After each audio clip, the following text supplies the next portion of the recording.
And the discussions that we're having, while solution-based, can be triggering. So should you need support during this event, please call Connect's mental health resource line. This is a non-crisis line with someone to talk with who can empathize and offer resources.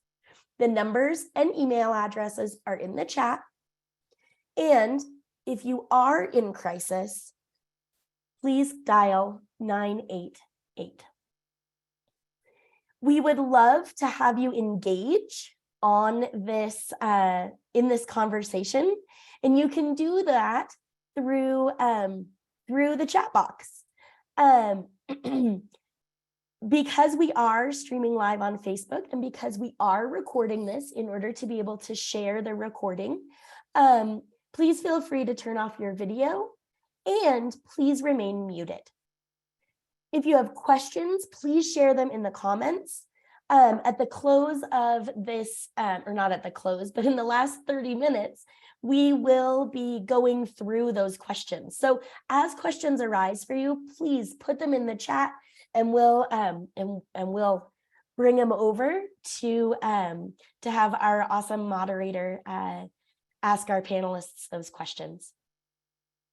You may also do that privately to simply the Connect host so that your name doesn't have to necessarily be attached to the question for the public. I would also like to let everyone know that these conversations are eligible for continuing medical education units. And we are putting the PDF about that into the chat as well, so that everyone has access to that. So now that we've gone through some of our logistics, I would like to officially welcome everyone to this meeting of the minds. And it's very, very exciting to be talking about this issue of substance use, how it affects our family dynamics, and how substance use and mental health are related. Our mission at Connect is to create a well-informed, stigma-free community with access to mental health resources for everyone. As part of continuing to shed light on areas of mental health and work toward creating that stigma-free community, we are willing to have tough conversations like this one. So we have curated a panel of diverse perspectives, professional expertise, and shared experiences to share tools, resources, so that no matter what our families and our family dynamics look like, we have solutions to walk away from this conversation. I would like to thank our generous supporters who make it possible for Connect to create and host meaningful community conversations about mental health, just like this one. And without further ado, I am very excited to introduce Rich McDonald, who will be moderating this meeting of the minds. Excuse me. Rich is at the forefront of Wasatch Crest and has been since its founding. Wasatch Crest is created, I'm so sorry, to create a culture of quality and compassionate care that empowers clients to rewrite their stories and develop meaningful lives. Rich brings over 25 years of leadership experience and 10 years working in the recovery community, leading with respect, accountability, and acceptance. Rich embodies Wasatch Crest's human-centric treatment approach. He is passionate about incorporating nature into recovery and is dedicated to helping clients build lives worth staying sober for. Wasatch Crest is preparing to open their new women-only residential substance use disorder treatment center in Park City, Utah. This new location will complement their existing residential program located in Heber, Utah. This location will continue their mission to provide the highest quality of care that is accessible to everyone. They are looking forward to being an active part of the community in Summit County. And we are so grateful to have Wasatch Crest serving our Wasatch Back community, Rich. Thank you. I'd also like to share with you that Rich is an avid trail runner and has successfully competed in many marathons, ultra marathons, and 100-mile trail races, which I think is pretty amazing. So, Rich, I would love to hand this over to you to begin introducing our panelists. Awesome. Thank you very much. Thanks for everybody that is here today. I'm excited to introduce our panel and have this incredible discussion. So first, we have Dodie Wilson. She's a licensed clinical mental health counselor. Dodie has more than 13 years of experience working in the fields of substance use disorder and mental health, and more than 21 years working with children and families. Dodie offers positive regard for all in a safe environment to help couples and families work together as a team to solve their issues. Dodie is also trained in yoga and has learned to incorporate the benefits of yoga and breath work into her therapy. She hopes to continue to educate other clinicians to join the modalities of therapy and yoga to help clients reduce the effects of anxiety and depression. So thanks for being here today, Dodie. Next, we have Eunice Torres. Eunice is a youth program facilitator, for Latino Behavioral Health Services, and a certified addiction recovery empowerment specialist. Eunice is queer and uses all pronouns. They are a youth program facilitator and participate in youth support groups and classes, giving kids and parents the tools they need to manage their emotions. They are also a certified addiction recovery empowerment specialist. Eunice runs the USARA, which is the Utah Support Advocates for Recovery Awareness, and the CRAFT, Community Reinforcement and Family Training Program, which helps family and friends get their loved ones with substance use disorder into treatment. Their interests include art, rock climbing, gym, outdoors, and creating safe spaces for the POC queer community. Thanks for being here, Eunice. Next, we have Brian Nilsson. Brian is a certified peer support specialist. Living with schizophrenia and substance use disorder is only the beginning of a journey that led Brian to where he is today. Brian is the lead trainer for the Utah State University Certified Peer Support Specialist Services Training Program, as well as a board president of the Utah Association of Peer Support Specialists. His passion is guiding, providing, and advancing certified peer support specialist services here in Utah. And our next panelist is Kathy Day. Kathy is a substance use disorder counselor. Kathy's recognized as an authority in the field of prevention. Kathy brings with her more than 25 years of programming drug and alcohol prevention programs in both Summit and Wasatch counties. And as a certified substance use disorder counselor, Kathy has been trained in multiple evidence-based prevention programs. Excited to hear from everybody as we progress here.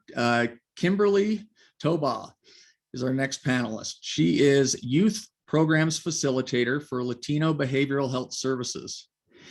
Kimberly is a student at the University of Utah, where she's majoring in social work with a focus on substance use disorder.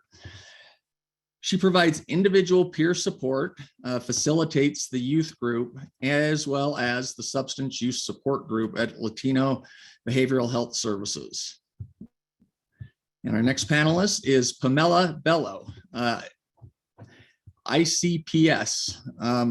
Pamela is a native of Uruguay, and Pamela has worked in behavioral health prevention programs in Summit County for more than 13 years, coordinating prevention efforts and improving the quality of life in this community. Where is she? Got her. A licensed prevention specialist through the International Certification and Reciprocity Consortium.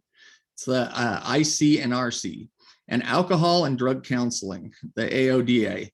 Pamela is also trained in universal prevention curriculum. Pamela is bilingual and able to provide all services in Spanish and English. Next, we have Samantha Meyer. Sam was raised in Park City. She studied psychology at the University of Colorado and now lives in Salt Lake. Sam has worked in various roles in the mental health industry, primarily with adolescents. She currently works as an admission and outreach manager for a residential treatment center based out of Hawaii. Sam has professional and personal experience with substance abuse recovery, and she's been in recovery for several years and is grateful to be able to share her experiences and recovery with others.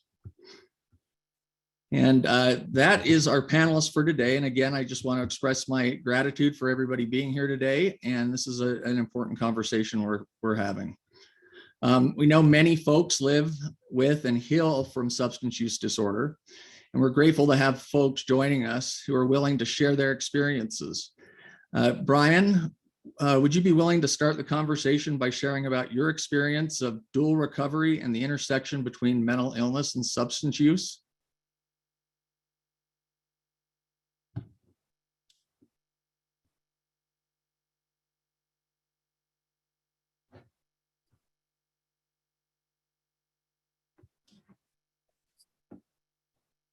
You are muted, Brian. We cannot hear you.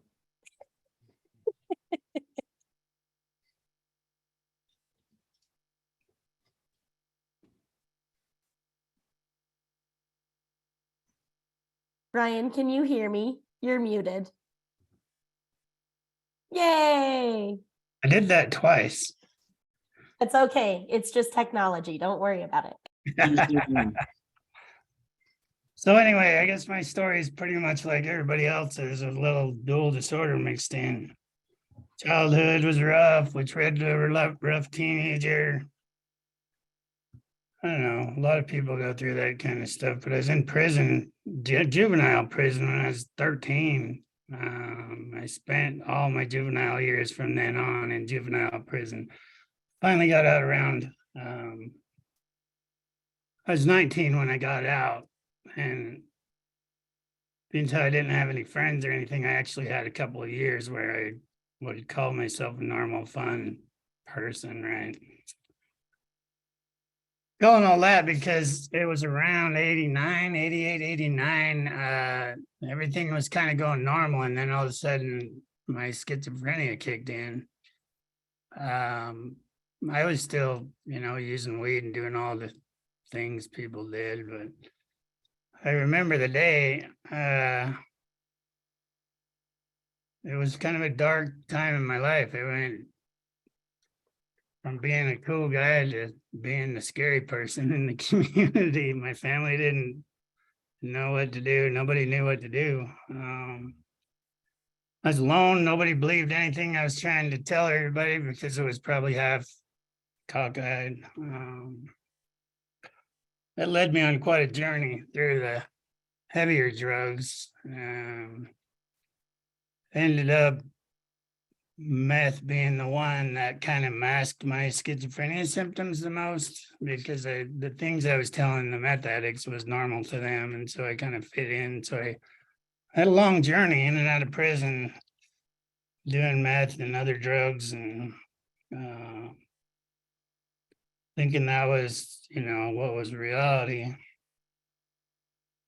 think it was around 2000, and I don't know, 4 or something.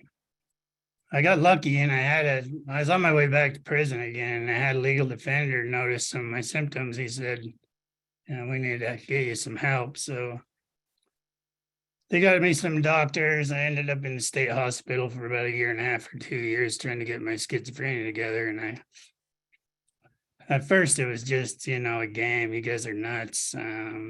But being in there, I could see other people like me, and they wasn't using meth, and I kind of started sinking in that maybe some of that stuff was real.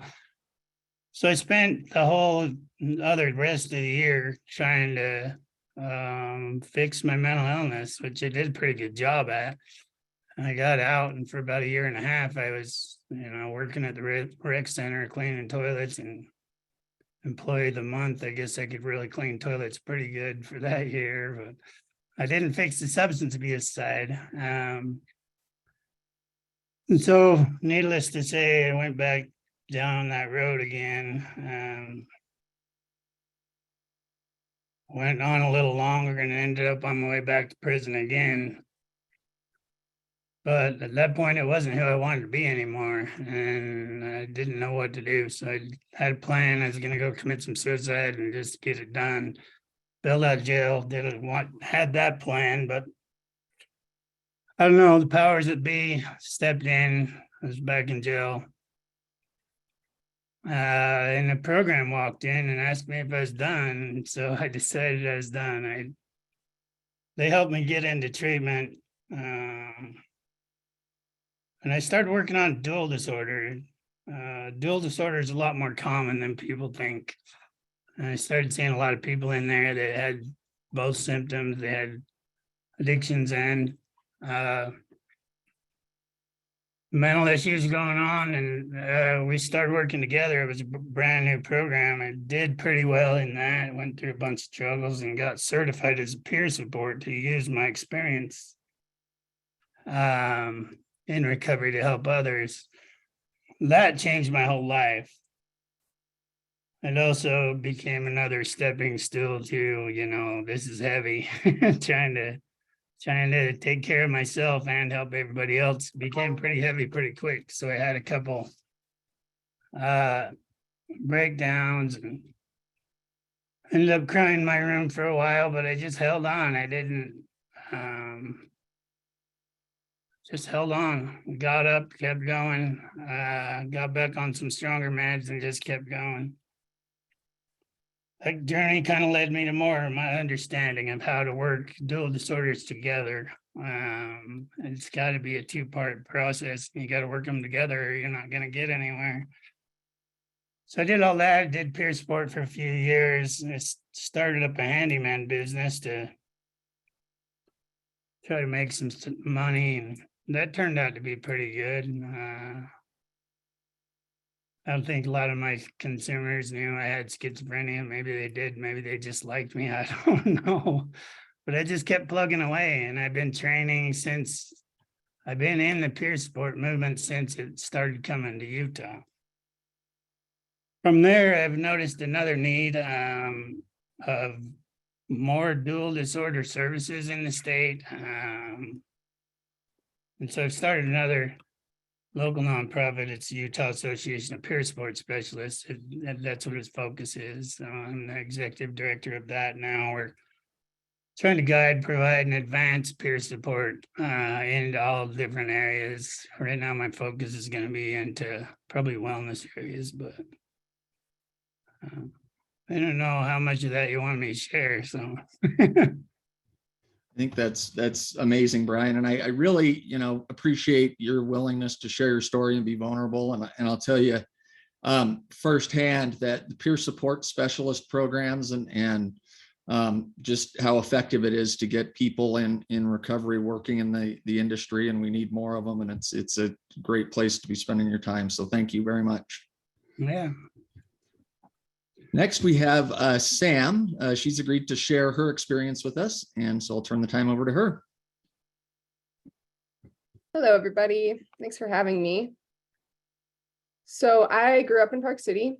I started experimenting with drugs and alcohol as a teenager, and I knew pretty much right away that it wasn't normal compared to my friends. But I became professional at lying and hiding it and excusing it as normal teenage experimentation all through high school and all through college. Is just, this is, part of the college lifestyle. This is part of, growing as into an adult, as you experiment and you have fun and you make mistakes.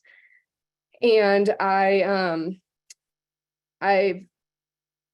had depression and anxiety for as long as I can remember. And I had some traumas growing up, but my parents are both in the mental health field and they're good at their jobs. I grew up in Park City. I had all the resources in the world to get help and ask for help, but addiction doesn't discriminate. And if anything, it let me be a little sneakier with it because I knew the signs that my parents looked for and I knew how to hide it even more. I ended up even moving countries after college just to get away because I didn't want anybody to know. I was pretty high functioning the whole time, so I could just make excuses, skate by, do the bare minimum, and keep the attention off me. And I think that being a millennial growing up in the 90s and the early 2000s, we're kind of right on the precipice of when mental health awareness and compassionate care for addiction really started. And I think that my parents' generation, while I have substance abuse in my family, my parents do not have it. I think that we all grew up lacking the language, the resources, and the care to really pinpoint it and help.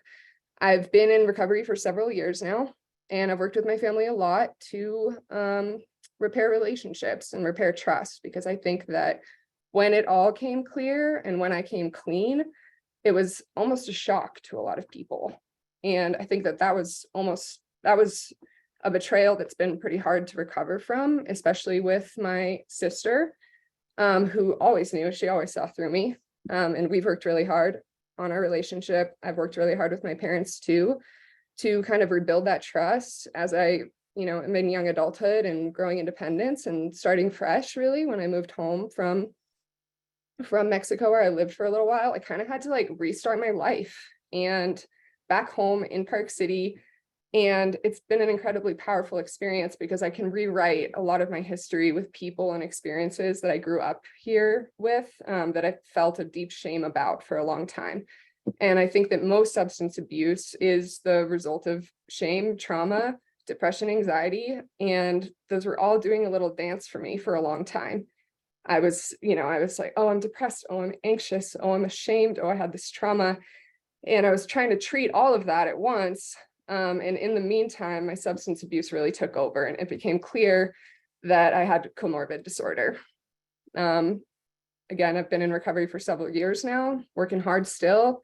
My sobriety anniversary is actually coming up in a few weeks, and I'm just happy to be here. Awesome. Thank you, Sam, and congratulations on your recovery and your upcoming birthday. Next, we have Eunice. She's going to share her experience with us as well. Hey guys, thank you for having me. So like similar to a lot of people, there is a lot of trauma, lack of support, disconnection from people, from family, from just the community and stuff that pushes people in that direction sometimes. I started substance use when I was in foster care, when I was like 15 and stuff, and just kind of didn't see it as a problem for the longest time. It was just like a coping to hide how everything that was inside and stuff. And I started my recovery journey like in 2017, and that was thanks to a lot of like the connections that I made, that people that saw me for myself and not for my trauma and not for some of my really bad actions at the time. So like just having that support and having those connections just showed me that it was possible to like be to recreate myself pretty much, but also like recognizing that the connection was the most important part of my recovery journey and stuff, and like seeing the need in the community and like seeing the lack of connection that sometimes people have. Just being part of like the USARA program taught me like a lot of skills that I applied it within my family as well, of like just the way that I see recovery and stuff. Like, a lot of it is shame and a lot of it is guilt and a lot of it is just a cycle that just repeats itself over and over. And I am just trying to give back now, and I'm glad to be where I'm at, and I'm glad to give back to who I can, to be that person that people can count on or believe. Like I see you, right? I see you for you, not for everything that's happening, but yeah, so that's me. Have Thank you. Thank you. Yes, that's beautiful. I appreciate you sharing with us as well. So my name again is Rich. I'm a person in long-term recovery, and I just wanted to share briefly a little bit about my experience. Went to the University of Utah. I graduated, and about 10 years after I graduated, I found myself needing treatment. I had 4 little kids at home. I had a career. Everything that I'd worked for essentially was jeopardized. And when I looked around one day and realized that I'd become everything that I thought I would never be, I finally asked for help. The reason this topic is so important to me is it was a lot of work and a lot of understanding and education with my family, my wife, my children. And thank goodness I found recovery. But it wasn't without endless ups and downs. I look back and think, was there a way that I could have avoided this situation? I think once I got started, I don't know that there is anything anyone could have told me before I had to go through it to learn. But the one thing I do think may have been different was, having my loved ones, the people that cared about me, maybe understanding addiction a little bit better. Because the truth is it wasn't until my family, my wife started going to Al-Anon, and the people that cared about me got educated and helped hold boundaries, that we were able to, I was able to build a long-term recovery. And I love, again, this topic, because I think, many of us don't have the opportunity. Our families are going to end up looking a lot different than maybe we thought they would. But in the end, we all have people that care about us and want to see us happy. So it's amazing to have this community of people that is focused and making change in the community. And so I'm excited for our next topic, of prevention. When prevention isn't enough, prevention is crucial to starting the conversation. And because we know that there is not one answer to prevention, we also need to identify the gaps in care and prevention. When prevention isn't what the person needs any longer, I guess, and when it's time to seek the next steps of additional help. So I'm going to ask Kathy and Pamela, with your work in the field in Summit County, we'd like to have you just begin and introduce the topic. Thank you. Yes, Kathy and I have been working in prevention. She's worked a lot longer than me, but we work both in Summit County now.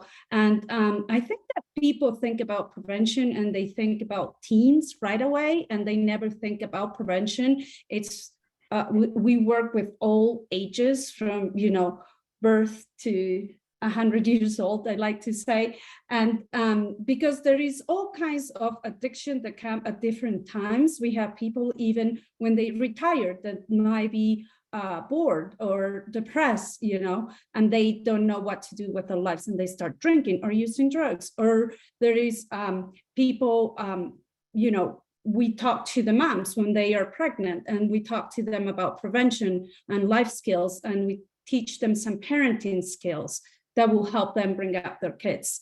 And so we like to tell people that we do prevention for all ages. It's not just teens like everybody thinks. I think, prevention is one of those things that's hard to measure. You don't know, you can't say, oh, well, we reached this many people and X amount have now made better decisions or better choices.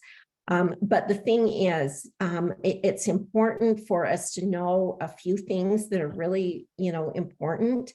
And I think one thing is that there isn't a magic bullet. I wish so bad that we could say, if you did, this and this, then, you're not going to have any problems, or your children aren't going to have any problems. But there are some things that we can do to have our chances of having good lives, or our kids having good lives, will increase. And one of them is there's a campaign in the state of Utah that's called Parents Empowered. And what it focuses on is it focuses on the importance of a parent in their child's life. And they have something that they've come up with, as they call it, the 3-step.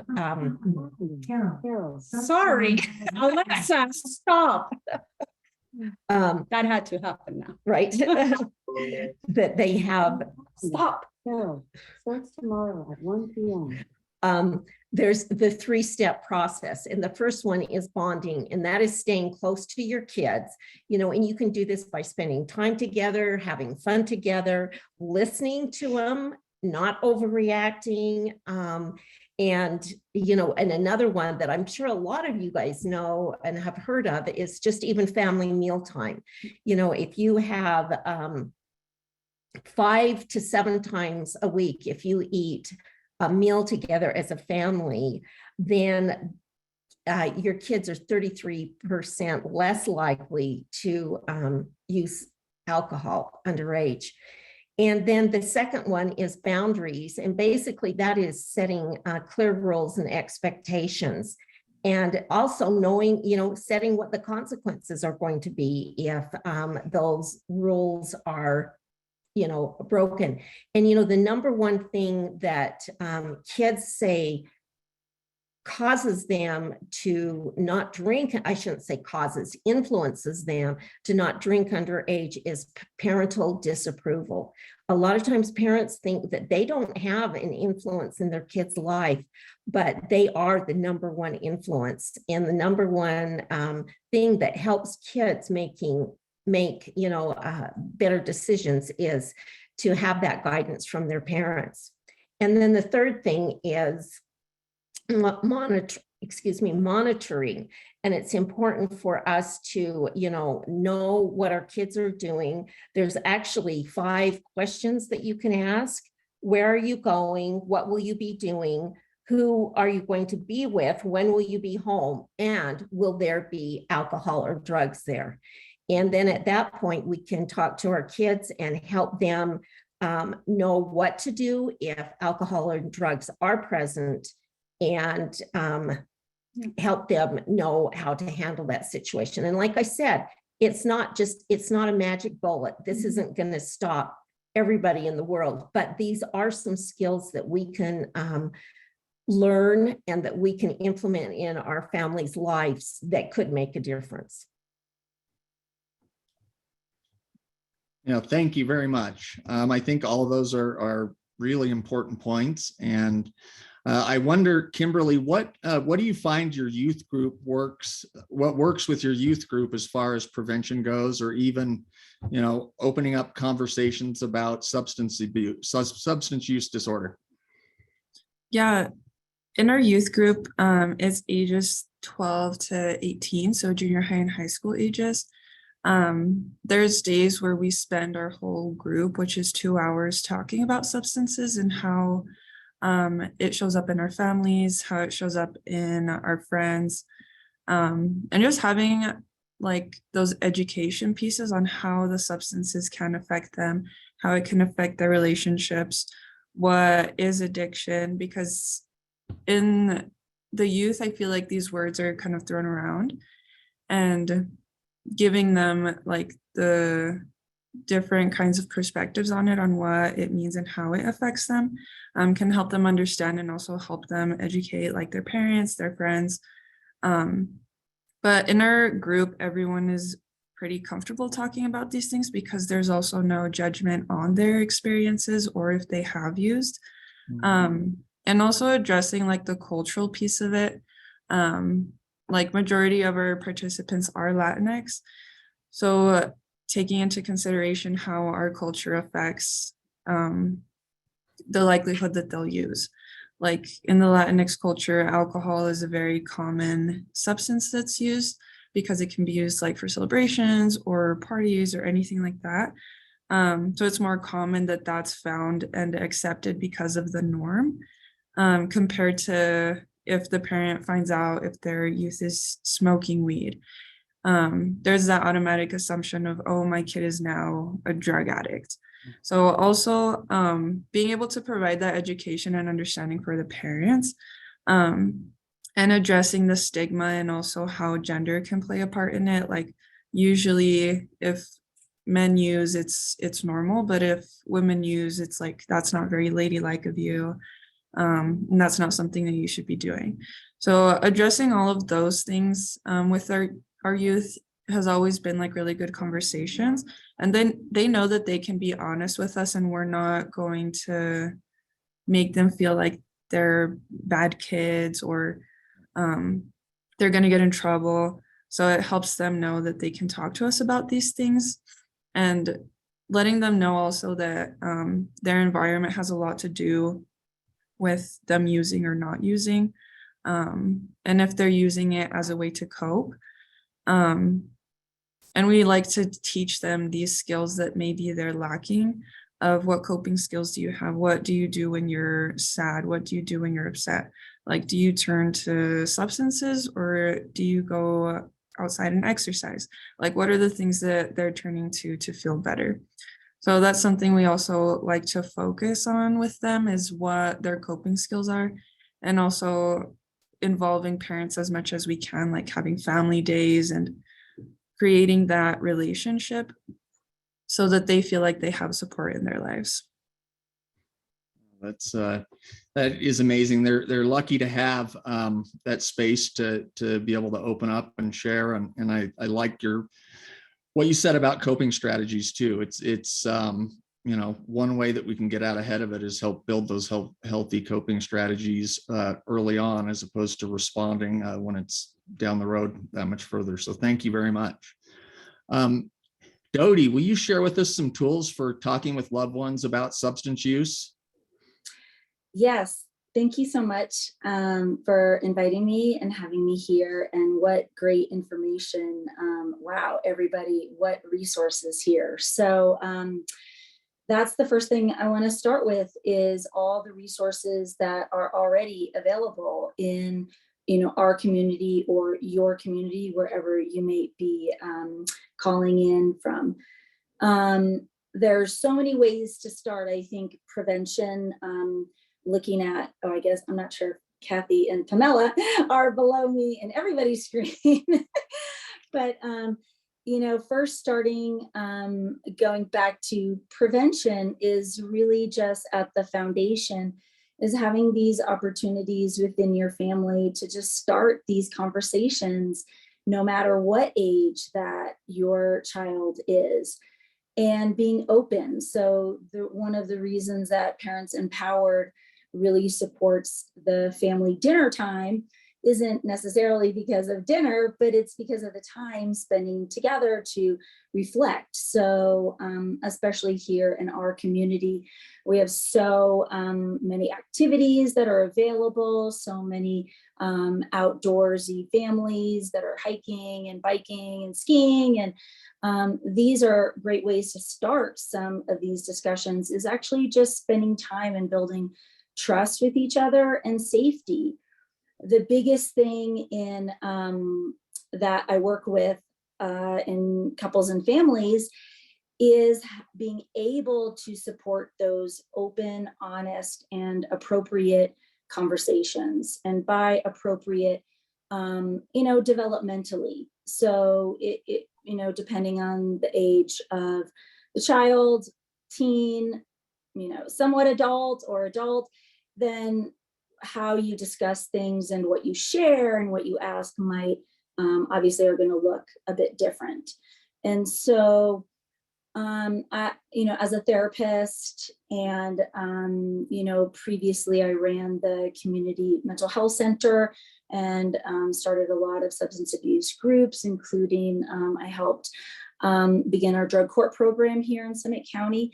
So those are learning so much from so many people over the years, that either those conversations were not available, they didn't feel safe, they didn't feel supportive. And that is, as a few people have mentioned here already today, that is that doesn't know any socioeconomic or cultural bounds. So that's just depending on the family. And also a few of you also mentioned shame, and that is such a huge one. Oftentimes for, 99% or 98% of parents, throughout the country and the world, we don't mean to harm. We don't mean to criticize our kids. We want what is safe. And we just have all of our own stuff from our childhood and from what we believe. And sometimes it comes out as being very critical or sounding very harsh or critical. And then what that does is that closes the door to communication instead of opening it, even when we're really well-meaning. So when you are struggling with having open communication, get help. Look at all these organizations, even right here, and all these wonderful people. There are so many resources, so ask for help. And therapy is just one of all of these different resources available. And especially since COVID, there's so much more available, even over the internet, and support groups that you can just join in on Zoom, or if you don't even have to go anywhere a lot of the time. Articles, Google, gathering information to educate yourself about how do I talk to my child or my parent or my sibling about some of these issues that are going on.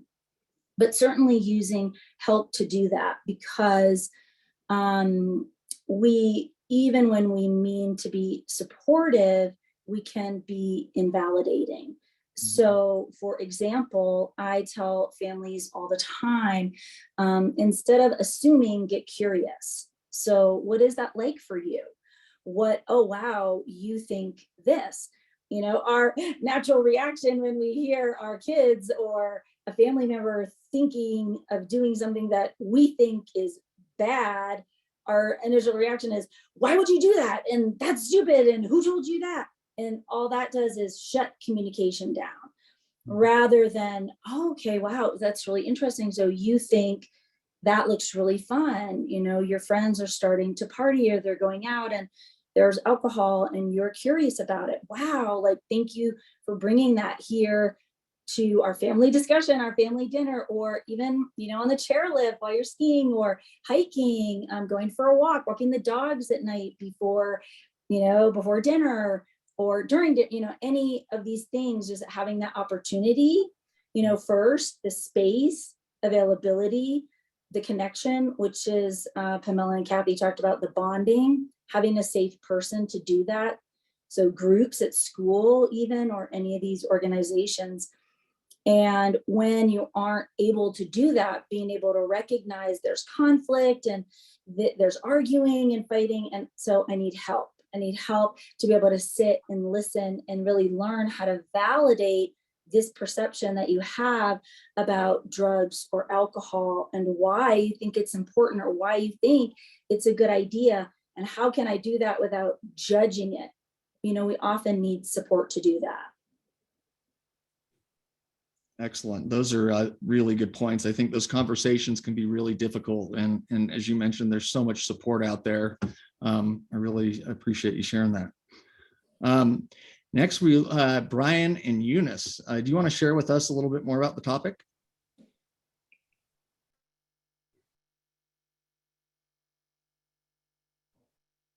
I love that I'm the only one that keeps forgetting to unmute. Doing great. UAPS, the things we're going into for prevention is more on the integrated care side, more integrated wellness, looking at life from a holistic approach. We're also trying to do some other stuff, post-crisis stuff, after people go into crisis, help them rebuild their lives and things like that. And we're moving into the forensics peer support. Right now we're trying to build some curriculums and trying to get more awareness into the forensics or the criminal side of things, so that we can start creating some support and prevention both on that side too. So, Denise probably has a better answer than me. That's great. Thanks, Brian. So just going off of what Dodie was talking about, I think one of the things that I've noticed since working at Latino Behavioral Health is like a lot of people don't have the tools or the understanding of the substance use disorder. And so there is a lot of fear behind it, and a lot of like it's trying to come from a place of caring, but the families are not, they're pretty much invalidating the person's experience and stuff, or invalidating their pain, their suffering, their trauma, and they're not listening. And like once I like got the tools for through craft and stuff, I was able to be aware of a lot of the things that I was doing wrong, and seeing that it's so easy to fall into that kind of like that trap or that habit of like, like thinking we're doing the best for the person, but really just breaking the connection and stuff. But yeah, does that answer the question? Thank you. Would one of you mind just briefly explaining what craft is? And USARA, I'm a huge fan of the program and the work they do. And I know we'll have some resources available after the meeting, but. Yeah, so craft is a 12-week program or 12-week class, which helps, it's for the family members who have a loved one who has a substance use disorder. And it's pretty much teaching them the tools to stop shaming, to stop nagging, to stop criticizing their loved ones, and help them get into a treatment. So pretty much changing their behaviors to help their loved ones. And a lot of it is, it's pretty much like just like documenting like the behaviors of the loved ones, documenting how they react and shifting it, and just trying to create a better communication, better connection with their loved ones so that they can get into treatment. But yeah. Oh, thank you. And if you need that support, definitely look into that. It's I've seen incredible results come out of that program. It's cool. So thank you so much, Eunice. Sam, in your work for admissions, what do you see families going through as they choose to admit loved ones into a recovery program or treatment? Great. So I think I talk to families all the time who are about to make one of the scariest decisions that they could make, and they're making it because it's less scary than what's going on at home. And I can only really speak to adolescents and young adults, but I don't know if you guys remember, I think when you're a teenager, everything is really intense. It's black and white. You're growing fast, physically and cognitively.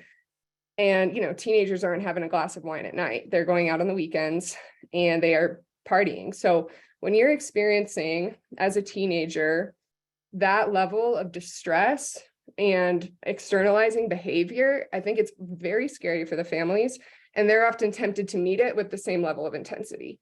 So as they're making the decision to enroll their child into treatment, I think that families are often angry at their child. They're often ashamed of themselves. And I think the underlying experience for all of the families is that they're really scared.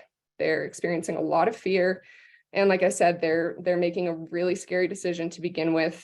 And I think that the good news is the decision for them to seek help for their child means that their child already has a leg up. They've got a huge support system. They've got a treatment team when they come back home. And after they go through the program, not only them, but their parents are also a lot better equipped to talk about it, to see it. And I think it's just an excellent tool for intervention, whether or not it's addiction or substance abuse, depression, anxiety.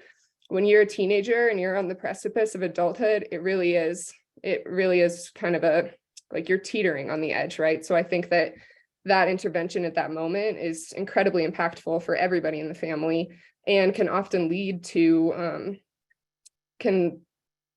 a much more successful experience with your primary caregivers, and as you move forward into making more adult decisions and having more independence.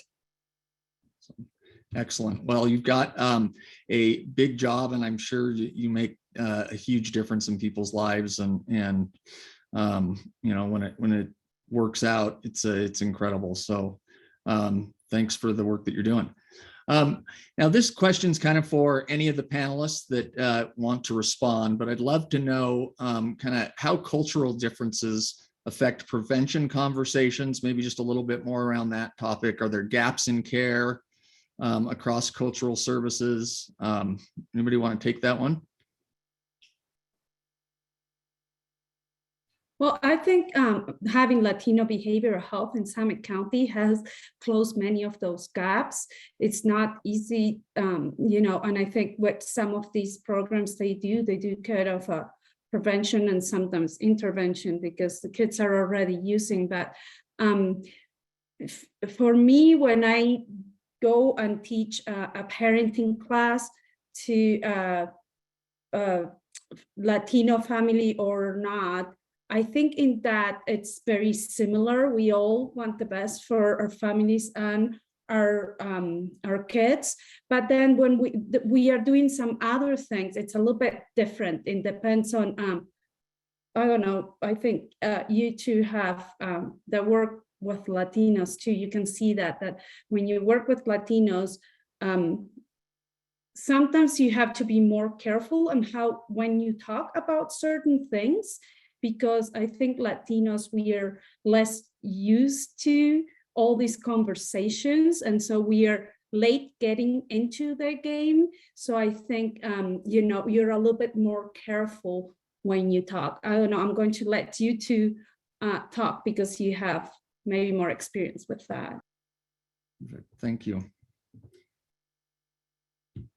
Yeah, something that I've noticed a lot is how like parents that were raised in Central South America, like the customs they have when coming here and seeing how their kids have different perspectives on things, sometimes does make them upset, makes them uncomfortable because they don't know how to have those conversations. And that's where sometimes like parents get upset and kind of push the conversation away. And instead of the youth feeling like they have support at home to talk about these things, they feel like it's something that can't be talked about. So then it gets to where they talk about these things with their friends and then misinformation happens. So that cultural piece of like the prevention with culture is really hard because there's so many taboo subjects like substance use, sexual health, things like that, and how like your mental health can affect your physical health. Like things like that are very uncommon to talk about. And sometimes parents are like, that's not true. Like, we're not going to talk about that. So those are like really hard places to be at with like the difference in culture, because I feel like here it's more common and easier to talk about it. Like they're more open to it because they're used to seeing these things. Like even with like the DARE program that happened a while ago, even if it wasn't super like successful in what they wanted, it was still a topic that was brought up. And as far as I know, like my parents are from Guatemala, and I don't think that's ever been touched on in schools or in families, things like that.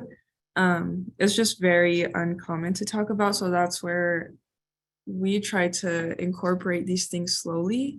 And first by gaining trust with the families, because there's a lot of like the lack of resources and fear around asking for resources.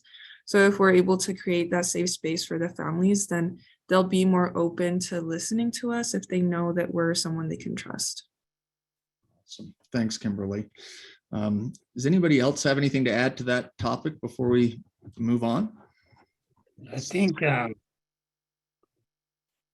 we got culture, right? Like we've been talking about. We also got culture inside of culture that we need to, as agencies all across the state, need to be aware of and adapt to. Just because somebody's at one agency getting some services with a different culture in that agency, we need to be able to cross those lines and bridge people, learn, so that we can be more supportive all together to the culture in the culture. Because you could be walking down the street and the culture will change in the day, even if you're just working with the same peers. So culture is pretty important.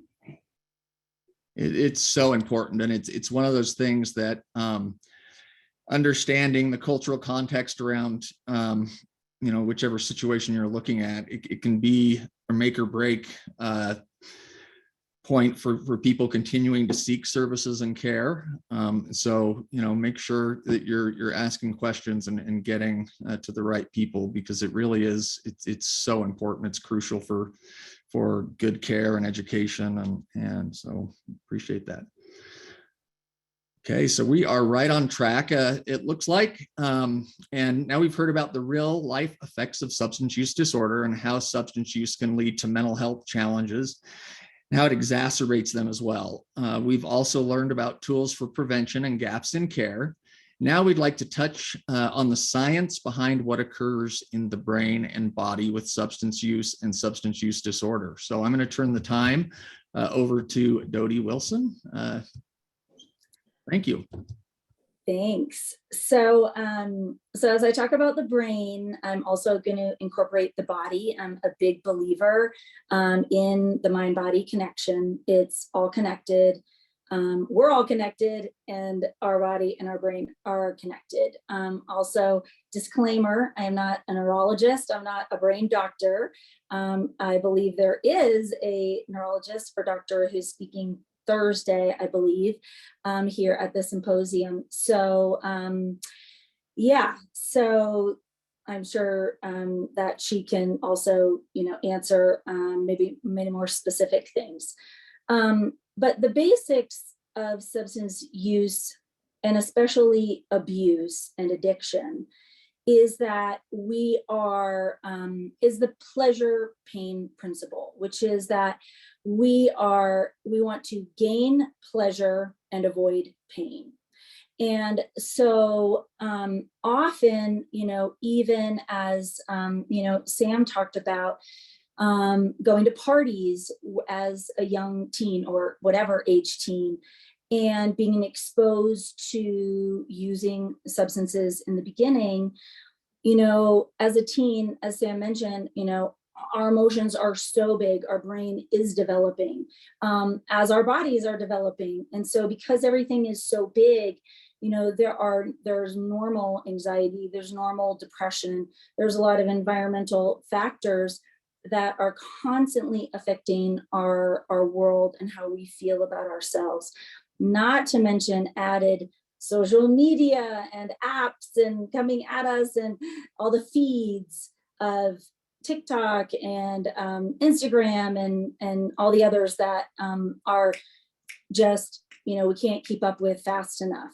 So feeling bad about myself in the moment, in the day, I got in a fight with my mom, or a kid at school made fun of my top, just anything like that. Now I feel depressed. That's a normal experience. It's a normal feeling. I'm nervous about this test. I'm nervous about what that person, do they like me? Do they think I'm cute? Do I fit in?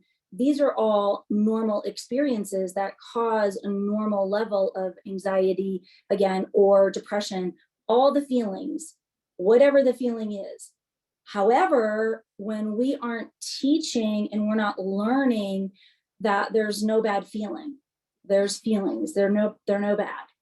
And feelings come and feelings go. Like Buddha says, like clouds in the sky passing by. And when we're not teaching it, and when we're not experiencing it and learning it, it feels like forever. And so now I go to a party, now I'm exposed, and wow, I have a drink, I have a smoke, I am introduced to whatever, and I feel immediately different. And so right away, we're hitting our endorphin circuit. So we've got a lot of pleasure centers in our brain that are releasing these feel-good chemicals. We have them in our brain already. So we have these receptors, neurotransmitters that are constantly in our brain already. But when we start introducing substances, they take the place of those natural feel-good chemicals that already being released. So now our natural systems that are there to release those feel-good chemicals are now on hold because we're introducing that into our body.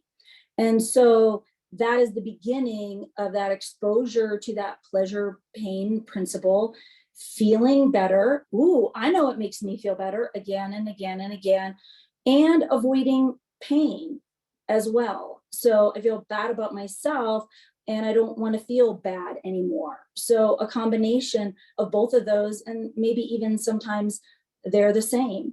So, so going back to the brain, so our brain is developing this circuitry, these systems, you know, obviously in utero as we're being developed and throughout our lives in infancy. And so as our brain is being developed, we're also being exposed to all the things that all of us are being exposed to, including stress. And stress is again, there's a natural system in our body, our stress regulation. However, when we are overstressed or we have a lack of support, then cortisol, which is the chemical that is released, that is our stress hormone, then when too much of that is being released over time in our brain, that can cause damage and also block those other systems that are already in place to make us feel good or make us feel bad so that we have some balance in our life. So pain is okay. We hurt ourselves. Our feelings are hurt. That's okay when we're being taught the skills to be accountable and responsible and move forward to heal. Feeling good feels good, but we don't feel good forever. So knowing how to handle the ups and downs of the normal, natural experiences that we have with each other and our environment and our life. But when we are exposed to any kind of trauma, when there is trauma in our life, and trauma, you know, often is, we think of trauma as abuse right away. And we have a judgment, we have a description, we have an idea of what abuse looks like. And so often we really miss that during the stages of our life, in some of those stages, in some ways, if we have a feeling that we are not accepted, loved, valued for exactly who we are, that in and of itself is trauma because it causes extreme stress to our brain and our body.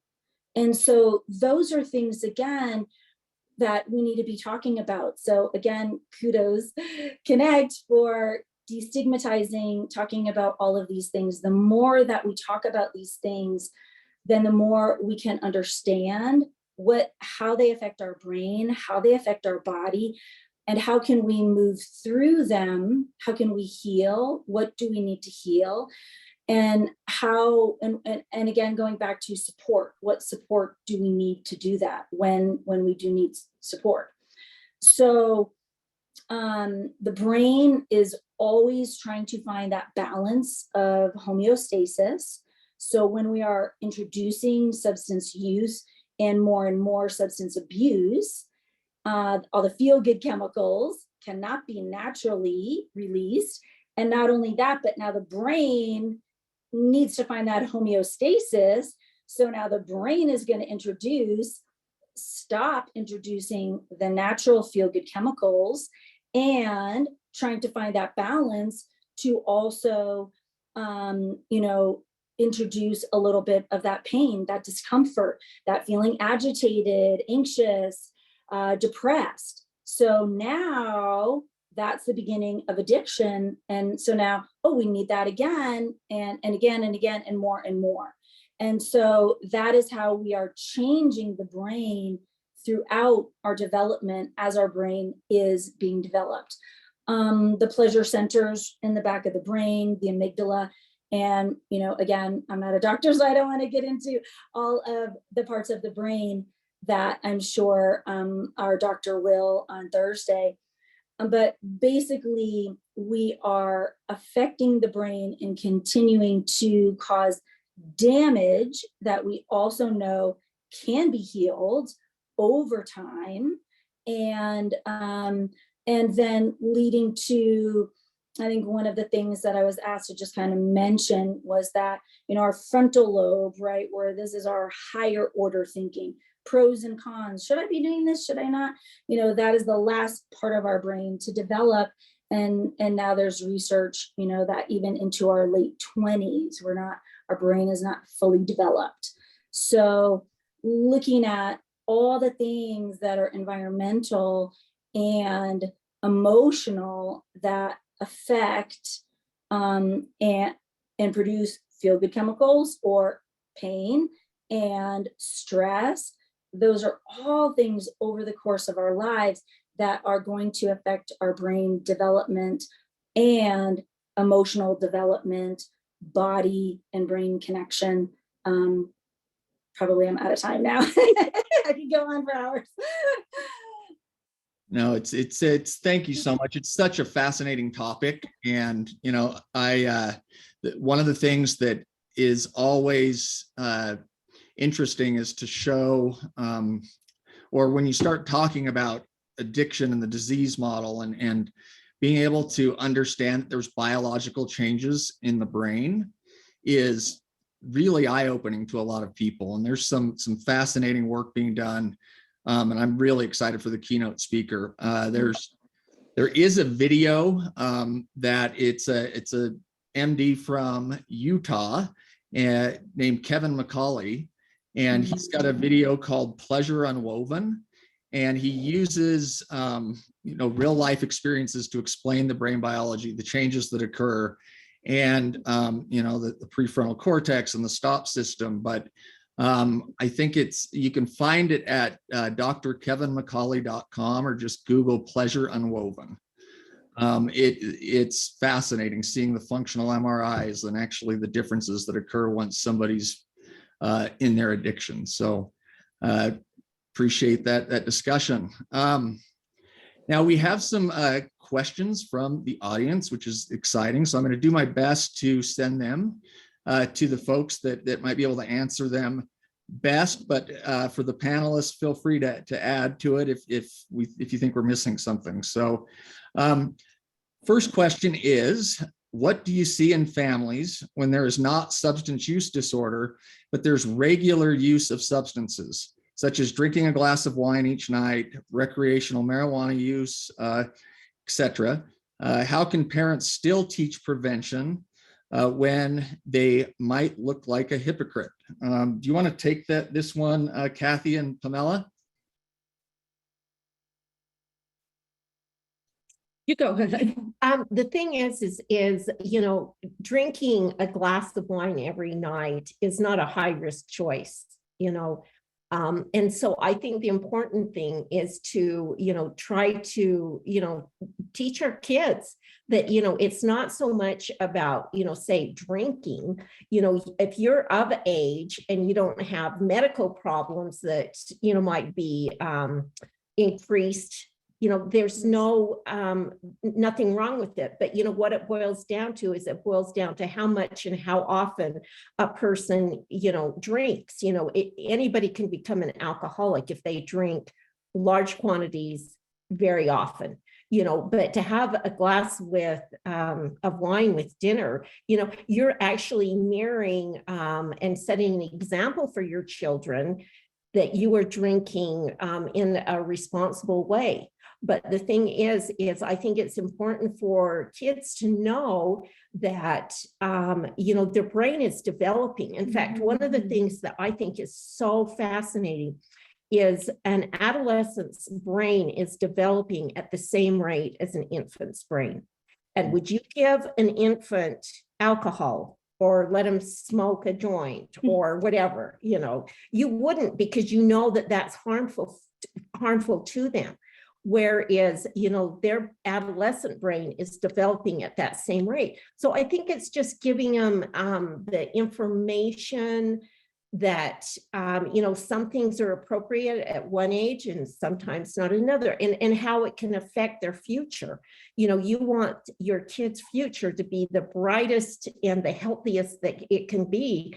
And using substances as an adolescent kind of can cause a few problems for them. And so I think just having that honest discussion, telling them, well, and another thing is, marijuana today is not the marijuana of the 60s, and I think that's another thing that you can, be honest with your kids that, depending on what article you read, it can be up to, 100 times as potent as it was, in the 60s. And so, and I think another thing is I think, teaching our kids that, it's important to obey the laws, that there's consequences for not obeying the laws, whether it is, drinking underage or using substances that are not legal. That's another thing that, we want to just send examples for our kids. But as far as, there's nothing wrong with having a drink.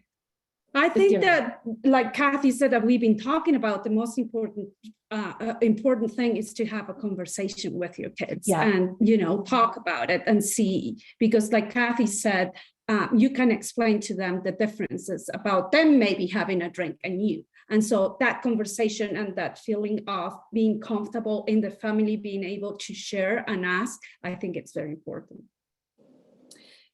Great points. Can I add something, Rich? So that was a great question. And I think that is really important. I don't know who asked that, but yes. So going back to, what Pamela just finished with, having that conversation. So, wow, you think that I look like a hypocrite. So let's talk about that. So there is education and there are rules and there are laws.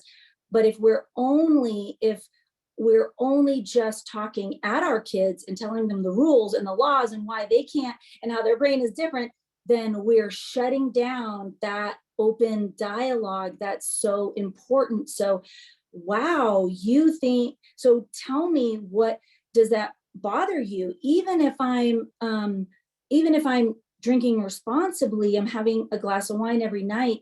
What bugs you about that? Let's talk about it, because guess what? Maybe something about that wine changes how I show up for my family or my kids. And maybe I'm not aware of it. So maybe, well, Mom, you get really irritable or you don't let us talk when I don't want you to drink at night, even if it's a glass. So instead of, it's modeling that I'm listening to you, I'm validating, I am here. And if this bothers you because of how it affects you, let's have a talk about it. And okay, I don't have to drink a glass of wine every night. Unless I do, and then that's a whole other discussion there, not for your family and your kids, but maybe getting yourself some help and treatment, because let's be open and honest. That goes both ways, no matter how old our kids are.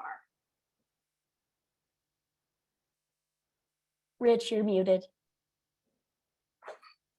Sorry. So yeah, that I appreciate that. That goes right back to the idea of having that open dialogue. So thank you. Next question. How would someone get involved in the youth group at Latino Behavioral Health? So if someone wants to be a volunteer, they would have to contact our person that's in charge of the volunteers. Her name is Sophia. So I can drop her email in the chat. So pretty much after you contact Sophia, you'll go through an interview just to see like what you're wanting to do in the youth group, and then do an orientation and background check. So then from there, the volunteer would come to our youth group meetings, and come to our youth group, which is once a week. We have it Thursdays from 6 to 8 here in South Salt Lake. And then Ogden is starting their youth group on Tuesdays. So we have those two groups now.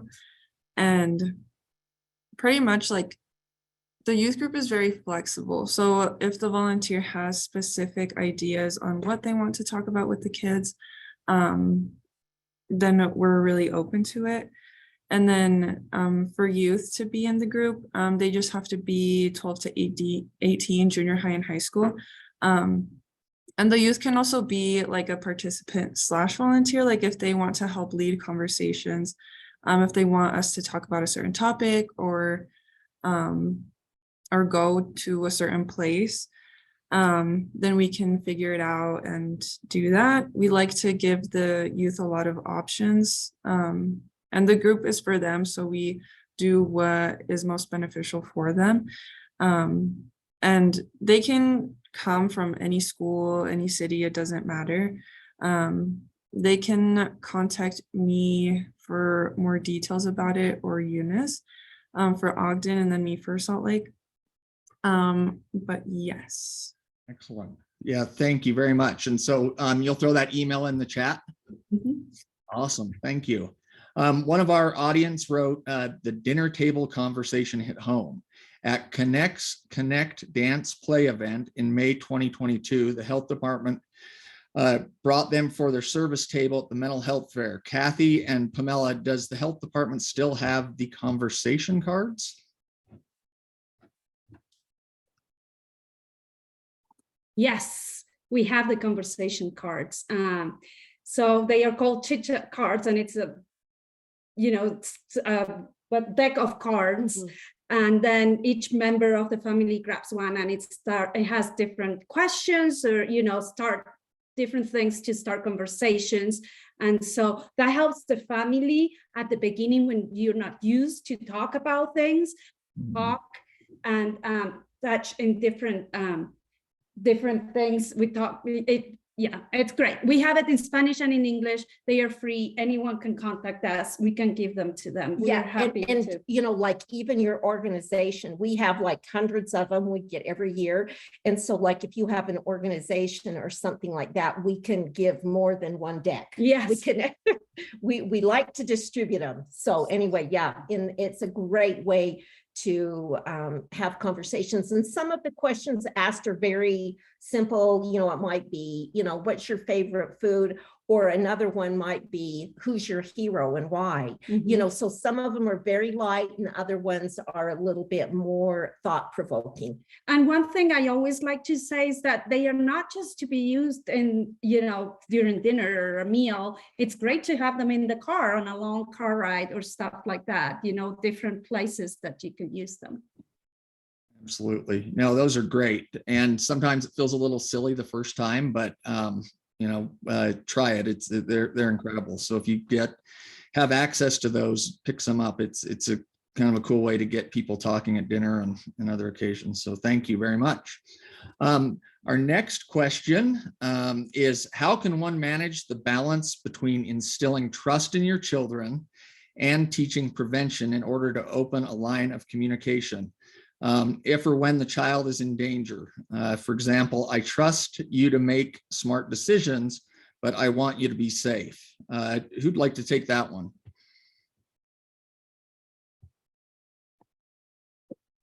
I'm happy to start that. It's similar to what my theme has been today, which is like that open, honest communication and dialogue. So I like the word of trust and safety. I talk a lot about that with my families and couples, right? Because trust is an umbrella that has a lot of different components to it. So yes, I trust that you can go out and take the car and make good choices.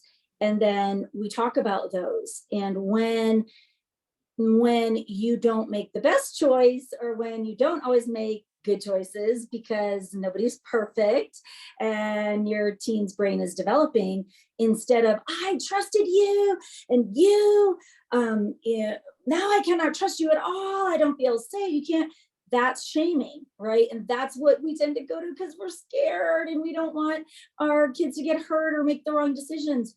Except that we learn from making the wrong decisions. So we've got to be supportive and have that forum, those opportunities to allow for that. Wow, okay, let's talk about that decision you made, and let's talk about what happened, and how do you feel about it? And get curious, right? Get curious. What could you do differently? What do we do now? How do we do this together? How can we be a team as a family and work together to get through this, whatever it is? And always asking for help and getting that support when you are stuck, because our youth are exposed to so much these days, and a lot of these situations are really, really tricky and hard, and we need help and support. Yeah, absolutely. The next question kind of goes right with this. And it is, I know honesty is key, but have heard oversharing what you've tried in the past can be harmful when your kids see that you're now like mom or dad or whoever is now healthy and okay. So is there a fine line that you should not cross while at the same time being honest with your kids, even when they're adults? This one's tricky. Yeah, there's a lot going on in that question. So, as I said earlier, appropriate, right? Open, honest, and appropriate. So that's developmentally appropriate. What, when your 5-year-old or 7-year-old asks, did you ever drink before you were, is that appropriate? So having a little bit of help, maybe professionally looking up some articles or resources, what is appropriate. And because that is a lot of information, and that question that is really loaded. And so, we need to know more details. I would need to know more details about what is the family situation, what is the family history, why would that not be a good thing to say? Would it be a good thing to say? Every family situation is a little bit different. And so those are things that maybe you need a little bit more help and support with. But reaching out to a resource, or trying to find some help with your specific situation. Yeah, no, absolutely. That's a question that actually comes up a lot when I'm working with clients that have children. So I think I always start with asking them questions to see what they know, and then just general rule of thumb, it's not, the glorifying speech, but yeah, like you say, ask somebody else, get some feedback, and see what you can come up with, bouncing your thoughts about what you're going to share off somebody else, because that can be really tricky for sure. So, and then this will be our last question, but Eunice, can you share with our audience one tool from craft that they could use following this discussion?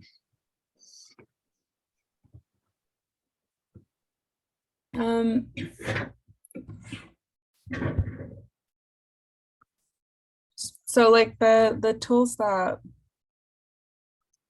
have helped me or helped a lot of the craft participants that they've told me is just changing their language, changing the way they approach the conversation and stuff.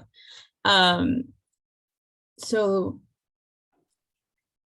I think the way that we communicate is very important. The way we show our support, the way we strengthen the bond with like our loved ones or friendships and things like that. So just like just trying to keep the conversation positive, trying to be more understanding, trying to not blame the person, but just sharing more about how you are feeling in a situation and stuff. And just like the open communication and conversations around that. I feel like when you are able to do that, you'll have the best results with people and stuff. So. No, I think that's great. That's great advice. So I appreciate that. And I just, we're running out of time here. So I just want to thank the panelists for your time in preparing and sharing your stories and being vulnerable like this. It's incredible. I shared after our first meeting about the symposium or the panel, just how lucky Summit County is to have such an incredible group of individuals and organizations like Connect. It's amazing and it's inspiring. It's not happening everywhere. I can promise you that. So feel really lucky to have been a part of it. So thank you everybody that participated, and I'll turn the time over to Betty.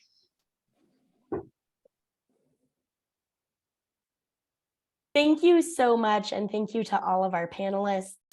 I will go ahead and let you all get out of the spotlight. Sometimes it's kind of nice to not be under that pressure anymore. And I would love to welcome to the conversation Julieta, who is the Connect programs manager, and she is going to tell us a little bit about the resources available through Connect. And I'm going to stop talking now. Thank you, Betty. Yes, real quick so that we make it on time. I just want to remind you all that we do have a mental health resource line. It is not a crisis line.